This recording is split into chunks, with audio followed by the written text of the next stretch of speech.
शराबबंदी मामले पर देखिए गुरुवार को विधान परिषद में जमकर हंगामा हुआ। नीरज कुमार ने आरजेडी पर शराब कंपनियों से चंदा लेने का आरोप लगाया तो सुनील सिंह ने फिर दोहराया कि विधानसभा परिसर में भी शराब की डिलीवरी हो सकती है। विपक्ष के साथ साथ बीजेपी विधायक विनय बिहारी ने भी बिहार में शराब की होम डिलीवरी की बात कही है।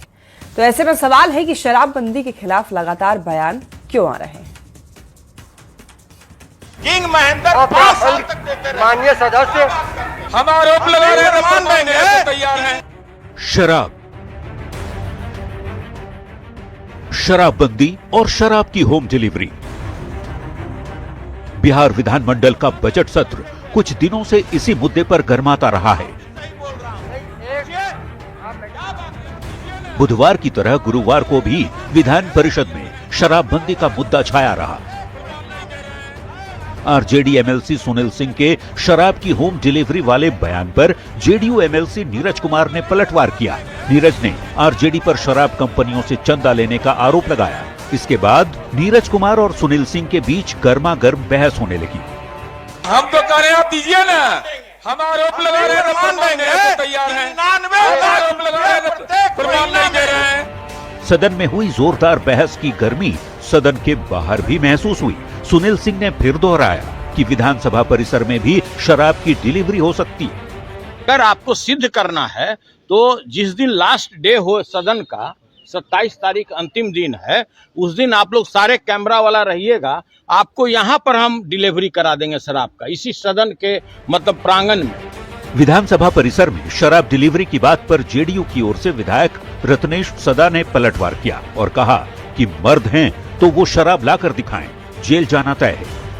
मर्द है तो वो मुख्यमंत्री आवास सामने और या विधानसभा लाकर दिखा दे, ऐसे सामना सामने वो जेल जाएंगे, इससे कोई उसको बचा नहीं सके। एक और जेडीयू के नेता सुनील सिंह के शराब की होम डिलीवरी वाले बयान पर पलटवार में लगे हैं। दूसरी ओर बीजेपी के विधायक विनय बिहारी कह रहे हैं कि हर जगह शराब मिल रही है, शराबबंदी की समीक्षा होनी चाहिए।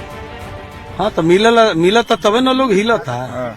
बारात में जाए तो हम रात से बारात को क्या होता नहीं है ना, जहाँ 500 भीड़ बा उनमें 100 से ऊपर लोग पियले मिलो, समझो हलुआ करो अब मुर्गा करो सब लगा दे सो दे। बिहार विधानमंडल के बजट सत्र में आरएलएम विधायक माधव आनंद की ओर से की गई शराबबंदी की समीक्षा से शुरू हुई ये बहस विधानमंडल में शराब की होम डिलीवरी की चुनौती तक पहुंच गई है। सवाल है कि पिछले कुछ दिनों से शराबबंदी के खिलाफ लगातार बयान क्यों आ रहे हैं। न्यूज 18 के लिए पटना से शैलेंद्र कुमार के साथ ब्यूरो रिपोर्ट।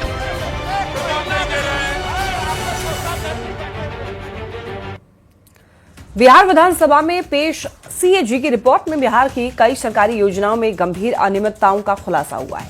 वित्त मंत्री विजेंद्र प्रसाद यादव ने सदन में रिपोर्ट पेश करते हुए बताया कि कृषि सब्सिडी, आवास योजना, वाहन, फिटनेस और राजस्व वसूली में बड़े स्तर पर गड़बड़ियां हुई हैं। वहीं कैग रिपोर्ट के खुलासे पर सियासत भी गरमाई हुई है। नेता प्रतिपक्ष तेजस्वी यादव ने इस मुद्दे पर सरकार को घेरते हुए बड़े घोटाले का आरोप लगाया है।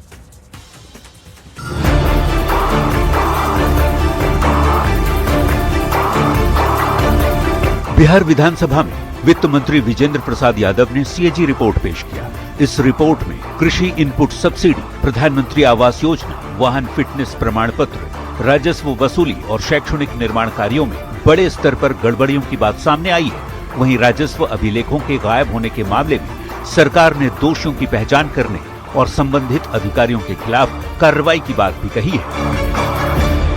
सीएजी की रिपोर्ट आती है तो उसकी निर्धारित प्रक्रिया होती है, उसके अलग अलग खंडों पर सरकार में विचार होता है और उसका निराकरण किया जाता है। सीएजी की रिपोर्ट में बड़ा खुलासा हुआ है कृषि सब्सिडी वितरण में अनियमितता का।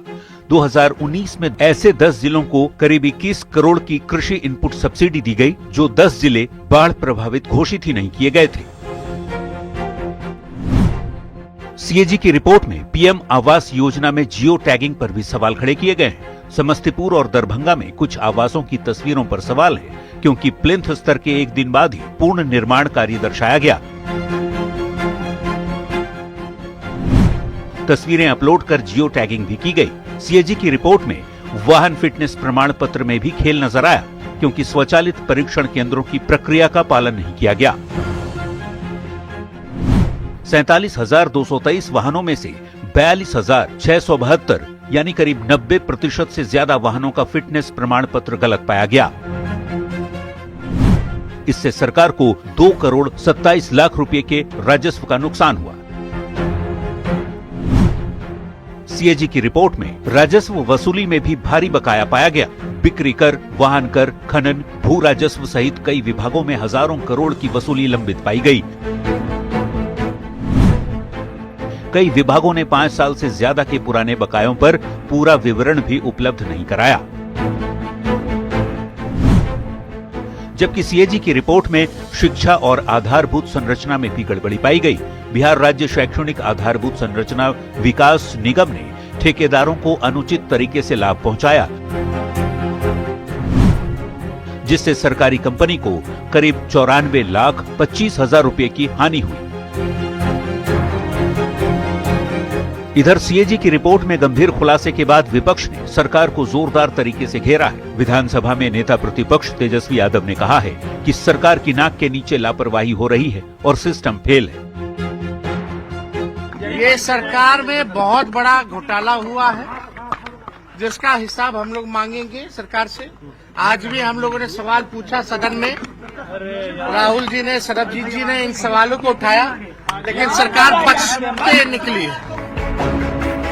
कानून व्यवस्था और शराबबंदी पर विपक्ष के लगातार सवाल उठाए जाने के बीच विधानमंडल के बजट सत्र में सीएजी की रिपोर्ट ने बिहार की सियासत को भी गरमा दिया है। जाहिर है कई विभागों में करोड़ों की अनियमितता से जुड़े खुलासे के बाद विपक्ष का हंगामा जारी रहने वाला है। न्यूज़ 18 के लिए पटना से शैलेंद्र के साथ ब्यूरो रिपोर्ट।